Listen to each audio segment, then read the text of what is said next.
July 29 വിശുദ്ധ Martha.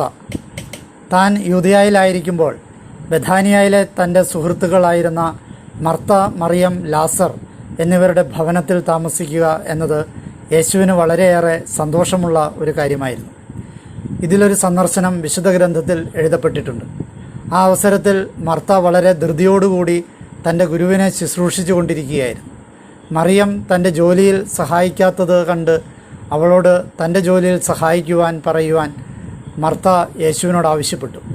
എന്നാൽ യേശുവിൻ്റെ മറുപടി അവളെ അത്ഭുതസ്തബ്ധയാക്കി. മറിയം ശരിയായ ഭാഗം തിരഞ്ഞെടുത്തിരിക്കുന്നു എന്നായിരുന്നു യേശുവിൻ്റെ മറുപടി. കുലീനരും സമ്പന്നരുമായിരുന്നു മർത്തയുടെ മാതാപിതാക്കൾ. തങ്ങളുടെ ഗുരുവായിരുന്ന യേശുവിന് ആതിഥ്യമരുളുകയും പരിചരിക്കുകയും ചെയ്യുന്ന കാര്യത്തിൽ വളരെയേറെ ഉത്സാഹം കാണിച്ചിരുന്നു.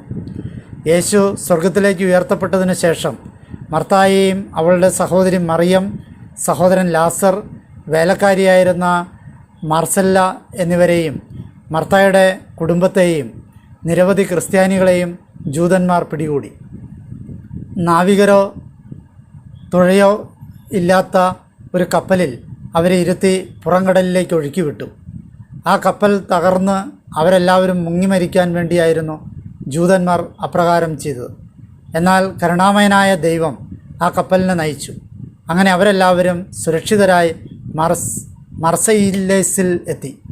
അവരെല്ലാവരും ഒരുമിച്ച് ഈ അത്ഭുതത്തെക്കുറിച്ച് തങ്ങളുടെ പ്രബോധനങ്ങളിൽ പറഞ്ഞുകൊണ്ട് മർസയില്ലയിലെയും എച്ചിസിലെയും പരിസര പ്രദേശങ്ങളിലെയും നിരവധി പേരെ ക്രിസ്തീയ വിശ്വാസത്തിലേക്ക് കൊണ്ടുവന്നു. പിന്നീട് ലാസർ മർസയില്ലയിലെ മെത്രാനായി അഭിഷിക്തനായി. മാക്സിമില്യൻ എച്ചിലെ മെത്രാനും പ്രാർത്ഥിക്കുവാനും യേശുവിൻ്റെ തൃപ്പാദങ്ങൾക്കരികിൽ ഇരിക്കുവാനും ഇഷ്ടപ്പെട്ടിരുന്ന മഗ്ദലന മറിയം ഒരു മലയിലെ ഗുഹയിൽ പോയി ഏകാന്തവാസം ആരംഭിച്ചു. മനുഷ്യരുമായി യാതൊരു സമ്പർക്കവുമില്ലാതെ ഏതാണ്ട് 30 വർഷത്തോളം അവൾ അവിടെ കഴിഞ്ഞു. തങ്ങളുടെ സ്തുതിഗീതങ്ങൾ കേൾപ്പിക്കുവാനായി എല്ലാ ദിവസവും അവളെ മാലാഖമാർ സ്വർഗത്തിലേക്ക് കൊണ്ടുപോകുമായിരുന്നു എന്നാണ് പറയപ്പെടുന്നത്.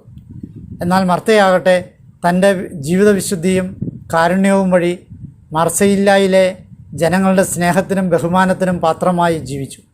അവൾ നല്ലവരായിരുന്ന ചില സ്ത്രീകളെയും കൂട്ടിക്കൊണ്ട് ജനങ്ങളിൽ നിന്നും അകന്ന് ഒരൊറ്റപ്പെട്ട സ്ഥലത്ത് പോയി താമസം ആരംഭിച്ചു.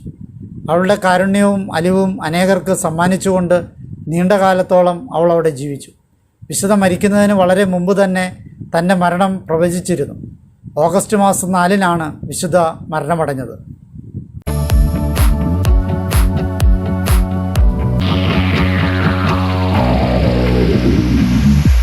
Don't wanna hold